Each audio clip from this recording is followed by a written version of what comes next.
Tu viens de terminer ta négociation et tu as obtenu 5%. C'est très bien. Mais ce qu'il faut que tu saches, c'est que ton fournisseur, lui, avait déjà budgétisé cette remise qu'il t'a accordée. Et il avait même prévu plus, 10, 15, 20%, ça dépend. Ça, c'est de l'argent qui aurait pu rester dans ta trésorerie, ne serait-ce que pour investir dans différents projets, acheter des équipements, recruter ou tout simplement garder une trésorerie qui te permettrait d'être plus tranquille. Alors non, cette vidéo n'est pas là pour te culpabiliser, mais plutôt pour te montrer les erreurs que font la plupart des chefs d'entreprise dans les négociations avec les fournisseurs. Moi, je m'appelle Sylvie, ça fait maintenant plus de 20 ans que j'accompagne les chefs d'entreprise, donc de PME et les entrepreneurs de petites structures dans leurs négociations stratégiques et plus particulièrement dans leurs achats. J'ai analysé énormément de contrats et j'ai pu aussi observer beaucoup d'erreurs et à chaque fois, ce sont les mêmes erreurs qui reviennent. C'est ce dont on va parler aujourd'hui pour que, à la fin de cette vidéo, tu sois capable de partir en négo beaucoup plus serein et surtout obtenir les résultats qui te conviennent. La négociation, c'est une stratégie. C'est savoir ce que l'on veut vraiment et surtout être capable de défendre ses intérêts tout en préservant la relation. Le problème, c'est que personne ne t'apprend ça, que ce soit en école de commerce ou quand on te forme pour créer ton entreprise, on ne t'apprend pas à négocier avec les fournisseurs. Et ça, c'est quelque chose qu'on découvre sur le tas. Et quand on apprend sur le tas, ça veut dire qu'on fait des erreurs. Et donc, nous allons aborder ce sujet-là pour pouvoir éviter de les reproduire. Alors, l'erreur numéro 1, c'est la négociation sans préparation. Alors, c'est de loin l'erreur la plus répandue que j'ai pu observer. C'est-à-dire que on va en négociation en se disant c'est bon, j'ai relu le devis 5 minutes avant le rendez-vous, j'ai quelques chiffres en tête, c'est bon, je suis prêt. Sauf que non, c'est pas ça. Préparer une négociation, c'est préparer de façon structurée, stratégique et organiser précisément le déroulé et le contenu donc de cette négociation. Alors, je vais te poser quelques questions parce que ces questions-là te permettront de savoir si effectivement tu es préparé quand tu vas en négociation. Premièrement, c'est est-ce que tu as identifié clairement tes différentes alternatives? Quels sont les différents scénarios, les différentes possibilités que tu peux rencontrer dans cet échange avec ton fournisseur? Est-ce que tu as aussi, deuxièmement, identifié les 3 objections principales qu'il peut te sortir? C'est-à-dire son argumentaire, comment il va se positionner par rapport à ce que tu vas lui annoncer et lui proposer. Est-ce que tu as déjà aussi chiffré concrètement tes différentes possibilités? C'est-à-dire, possibilité 1, tout va comme tu as prévu, ok. Mais par contre, si c'est un peu plus, un peu moins, est-ce que tu as déchiffré ces différents scénarios? Et est-ce que tu as aussi défini ton point de rupture, c'est-à-dire le moment exact où tu te lèves et tu t'en vas, parce que finalement, vos intérêts et vos positions sont complètement à l'opposé et vous n'arriverez pas à vous entendre. Est-ce que tu as aussi défini ce point-là? Donc, si tu as fait tout ça, c'est qu'effectivement, tu es prêt. Mais si tu n'as pas fait tout ça, c'est qu'il y a encore du travail. Et même si tu peux répondre à ces questions-là, il y a toujours un travail supplémentaire à faire parce que se préparer, ça veut dire avoir énormément d'informations en tête et c'est là que tout se joue. Pourquoi c'est grave de ne pas être préparé pour la négociation? Parce que tout simplement, tu subis, tu es en réaction constante par rapport à ce que t'annonce le fournisseur et tu ne diriges pas la conversation, tu n'es pas maître du déroulement donc de l'échange et surtout, tu ne prends pas la mesure de toutes les décisions que tu es amené à prendre. C'est-à-dire que tu n'as pas en tête toutes les conséquences immédiates et sur du long terme que ça peut engendrer. Donc c'est là que la préparation est importante pour pouvoir diriger l'entretien, mais aussi avoir tout de suite une vision des conséquences que ça peut avoir et si oui ou non ça t'est favorable. Alors par exemple, j'ai accompagné dernièrement un dirigeant d'une PME industrielle qui devait renégocier des contrats de matière. Sa préparation a consisté à aller sur Internet pour voir l'évolution du cours des matières premières. Alors résultat, il est sorti en négo avec 3% de remise. Il était content. Sauf qu'en creusant davantage, quand on a repris le dossier, on s'est rendu compte que finalement, le marché avait baissé de 12% sur les 18 derniers mois, ce qui signifie que son fournisseur aurait pu lui accorder une remise plus importante, mais que, au contraire, il a gardé la différence dans sa poche. Cet exemple-là nous montre effectivement qu'il aurait pu donc gagner beaucoup plus. Ce qu'il faut faire à la place, voici les 4 piliers que j'utilise avec mes clients. Premièrement, analyser le marché, c'est-à-dire juste regarder les prix, mais comprendre concrètement les différentes évolutions du marché, les évolutions des cours des matières, les grands événements majeurs qui ont eu des conséquences sur du court, moyen et long terme, et surtout la santé financière des différents acteurs de ce marché. Ça vous donne une vision globale de ce qui se joue actuellement et ce qui va se préparer dans l'avenir, et les différentes alternatives crédibles. Deuxièmement, l'analyse du fournisseur, c'est-à-dire se pencher sur son activité, savoir s'il est plutôt en croissance ou en difficulté. Quels sont les événements majeurs qu'il a pu connaître? C'est pas toujours évident à trouver comme information, mais en creusant, on arrive à trouver. Maintenant, il y a les réseaux sociaux, donc on arrive quand même à trouver des informations. Quel est son taux de marge aussi habituel et quelle est sa dépendance à ton compte aussi? Quel est son taux de dépendance avec toi, avec ton activité que tu peux réaliser avec lui? Troisièmement, définir des objectifs précis et aussi quel est ton idéal, c'est-à-dire quelle est ta fourchette basse, ta fourchette haute et entre tout ça, comment tu peux te situer. En termes de prix, en termes de délai, en termes de flexibilité, de SAV, quelles sont tes attentes concrètes? Et quatrièmement, l'anticipation donc du scénario, c'est-à-dire quels arguments ton fournisseur va utiliser quand tu vas aborder la situation, quel va être son positionnement, quelles vont être ses objections, quels sont aussi ses objectifs à lui et ses attentes. Donc, quand tu auras fait tout ça, analysé tous ces éléments-là, ça te permettra d'avoir une vision beaucoup plus claire, beaucoup plus structurée et cette clarté que l'autre n'a pas. Et c'est ce qui fait que tu auras ce pouvoir et cette maîtrise de l'échange et de l'issue de la négociation. La deuxième erreur, c'est se focaliser uniquement sur les prix. C'est une erreur que je vois partout, que je vois énormément, c'est réduire la négociation uniquement à une variable de prix. Et là, c'est combien tu me fais, c'est trop cher, fais un effort. Et on a tous prononcé ces phrases, sauf que là, en disant ça, on se met dans une position de faiblesse, parce qu'on transforme la négociation en un bras de fer. Et dans un bras de fer, il y a un gagnant et un perdant. C'est soit tu gagnes, soit tu perds. Et chacun tire dans une direction opposée, et il n'y a pas de créativité, il n'y a pas forcément de compromis. Et c'est là que l'on fait une erreur. Parce que le pouvoir, ce n'est pas forcément de crier plus fort, de montrer des gros bras, mais c'est d'être stratège, de bien réfléchir et surtout de savoir comment présenter la situation à son fournisseur. Et aussi faire preuve de patience. Alors, ce que ça te coûte vraiment, quand tu négocies uniquement le prix, tu passes à côté de leviers qui peuvent te coûter beaucoup plus cher. Je te donne un exemple.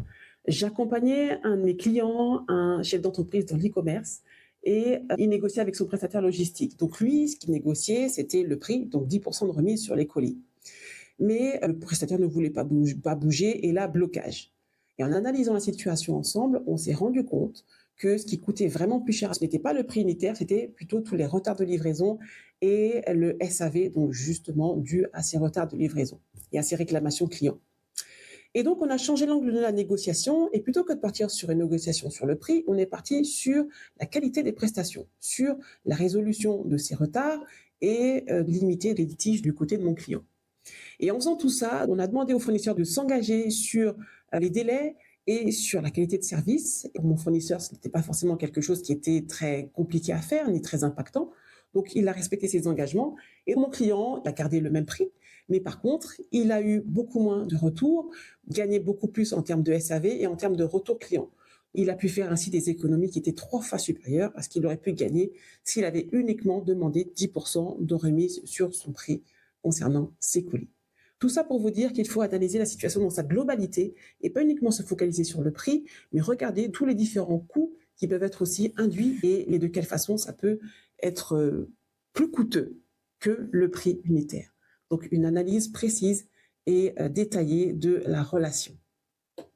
Alors, voici une liste de ce que tu peux négocier en dehors du prix. Premièrement, tu peux négocier des délais de paiement. Donc, 30 jours, 45 jours, 60 jours. Donc, il faut savoir que plus les délais seront retardés, plus c'est de l'argent qui va rester dans ta trésorerie avec lequel tu peux investir ou le faire fructifier en banque. Deuxièmement, les conditions de livraison. Donc, soit en franco de port, livraison prioritaire, la fréquence, etc. Donc, tu peux jouer aussi là-dessus. Troisièmement, la flexibilité au niveau du contrat. Donc, la durée d'engagement, les clauses de sortie, la révision aussi des prix et puis aussi les différents coûts qui peuvent être aussi rajoutés si jamais chacun ne respecte pas ses engagements. Ensuite, tu peux négocier également les volumes et l'exclusivité. Donc, est-ce que ton fournisseur t'impose un minimum de quantité? Est-ce qu'il t'impose aussi des lots? Donc, ça, ce sont aussi des éléments que tu peux négocier avec lui pour que tu aies aussi donc moins de trésor engagé, qu'il y ait aussi moins de contraintes peut-être logistiques pour toi. Donc, à respecter ces quantités-là. Tu peux négocier également le support et le SAV, donc les temps de réponse garantis, un interlocuteur dédié. Un autre élément aussi qu'on peut négocier, les garanties, les assurances, et puis tout ce qui va concerner aussi l'innovation et le développement donc conjoint. Voilà, donc ça, ce sont des exemples, mais il y a encore une multitude de clauses que tu peux négocier qui te seront beaucoup plus favorables sur du court, moyen ou long terme et qui te permettront également de gagner beaucoup plus en termes de gains financiers et aussi de stabilité de trésorerie. Donc, il faut bien avoir ça en tête et pas uniquement se focaliser sur le prix. Alors, mon conseil, avant chaque négo, fais bien la liste de tous les leviers possibles que tu as. Note ceux qui comptent vraiment pour toi, ceux aussi qui coûteraient peut-être moins à ton fournisseur et vois de quelle façon tu pourrais faire des échanges qui soient profitables pour ton fournisseur et à la fois qui te permettent d'être gagnant. Alors, la troisième erreur, c'est négliger son pouvoir de négociation. Alors, celle-ci, elle est presque psychologique parce que beaucoup d'entrepreneurs de PME ou de petites entreprises arrivent en négociation avec des croyances limitantes en se disant je suis un petit fournisseur donc je n'ai pas de pouvoir de négociation parce que mon fournisseur a énormément de clients, certaines fois même de gros clients. Donc si je pars, ben, ça ne lui fera ni chaud ni froid et qu'il n'a pas forcément beaucoup à perdre à me laisser partir. Sauf que c'est faux. Je pars du constat que si le fournisseur travaille avec toi, c'est parce qu'il a un intérêt. On a tous besoin les uns des autres. Le fournisseur a besoin de petits clients et on a besoin également de fournisseurs. Donc c'est à double tranchant. Alors la réalité, c'est que le pouvoir de négociation est souvent quelque chose qui est perçu. Et quand tu pars avec des croyances limitantes, ça se perçoit dans ton comportement, dans ta posture, dans tes gestes, ta parole, des mots. Et c'est là où tu te mets en situation d'infériorité, en situation de faiblesse, où tu vas plutôt demander au fournisseur, tu vas un petit peu quémander plutôt que d'aller vraiment en négociation avec une posture beaucoup plus affirmée, beaucoup plus assurée. Et c'est là où tu te mets en position de faiblesse par rapport à ton fournisseur qui, lui, va prendre l'ascendant. Donc, ce qu'il faut garder, cette sécurité et cette assurance. Et cette assurance, elle va s'acquérir en gardant en tête que les informations dont tu disposes par rapport à ta situation, par rapport aussi à tes projets, par rapport à ce que tu vis, que ce soit en positif ou en négatif, le fournisseur, lui, ne les a pas. Il n'a pas ce même degré de connaissance de ta situation. Et deuxièmement, il faut savoir qu'un client, même un petit client, ça coûte cher. Ce sont des frais d'acquisition, ce sont aussi des coûts de réputation et aussi des opportunités business, petites, grosses, sur du court, moyen ou long terme, dont le fournisseur a besoin. Donc ça, il faut le garder en tête, c'est que le fournisseur a besoin du business que tu lui accordes. Sinon, il ne serait pas là en train de discuter avec toi ou en train de travailler avec toi. Alors, pour identifier ton pouvoir de négociation, tu vas te poser quelques questions. Premièrement, c'est identifier quelles sont tes alternatives. Est-ce que tu es vraiment dépendant à 100%? Si c'est le cas, ça veut dire qu'il faut activer tout de suite différentes actions pour pouvoir donc réduire cette dépendance à ton fournisseur. Même si c'est pas évident, je sais, parce que certaines fois on est dans des secteurs où notre fournisseur a des compétences, des technicités, des fois des connaissances aussi qui sont limitées sur le marché, ou des fois parce qu'on est trop petit, on n'a pas accès à d'autres fournisseurs. Mais malgré tout, cherche d'autres alternatives pour diminuer ce rapport de dépendance. Deuxièmement, pose-toi la question et de savoir ce que ça coûterait à ton fournisseur de te perdre. Donc en termes de chiffre d'affaires, en termes d'opportunités, de recommandations, d'ouverture sur d'autres marchés. Donc voilà, analyse tout ça et ça te permettra également de savoir ce qui peut être intéressant pour ton fournisseur dans la négociation. Tu peux te poser aussi la question de ta légitimité, c'est-à-dire te demander quelle est l'ancienneté de la relation, quel est le volume, quel est ton potentiel de croissance aussi. Tout ça te permettra d'avoir une vision beaucoup plus juste de la relation et surtout de te mettre dans la peau de ton interlocuteur pour voir ce qui peut l'intéresser. Alors mon conseil, c'est avant de partir en négociation, investis du temps pour renforcer ta confiance en toi. C'est-à-dire, va te renseigner sur le marché, va demander des devis, va voir la concurrence, réfléchis aux différentes alternatives que tu aurais et réfléchis à tout ce qui te permettrait de pouvoir gagner en assurance et moins dépendre de ton fournisseur si jamais l'issue n'est pas celle que tu souhaites. Et te dire qu'effectivement, si la situation n'évolue pas dans le sens que tu souhaites, tu as malgré tout d'autres alternatives. Ça veut dire que tu n'es pas pieds et poings liés avec ce fournisseur-là, ce qui n'est pas négligeable non plus. En gros, explore les différentes alternatives, même si tu ne comptes pas forcément changer de fournisseur, mais avoir en tête différentes alternatives permet soit de te conforter dans ta position par rapport à ce fournisseur-là, soit le challenger. Je vous ai présenté 3 erreurs que j'ai pu remarquer dans la plupart des négociations entre dirigeants d'entreprise et des fournisseurs. Alors, il faut savoir que j'en ai encore d'autres que j'ai pu constater, mais ça nous ferait une vidéo un peu trop longue. Donc, du coup, je réserve ces autres erreurs pour une autre vidéo. Et donc, si vous souhaitez aller plus loin, donc n'hésitez pas. Donc, je vous mets des informations donc dans la barre d'infos ci-dessous. Et n'hésitez pas à vous inscrire pour qu'on verra donc la suite des vidéos que je peux vous transmettre. Allez, à bientôt, à plus.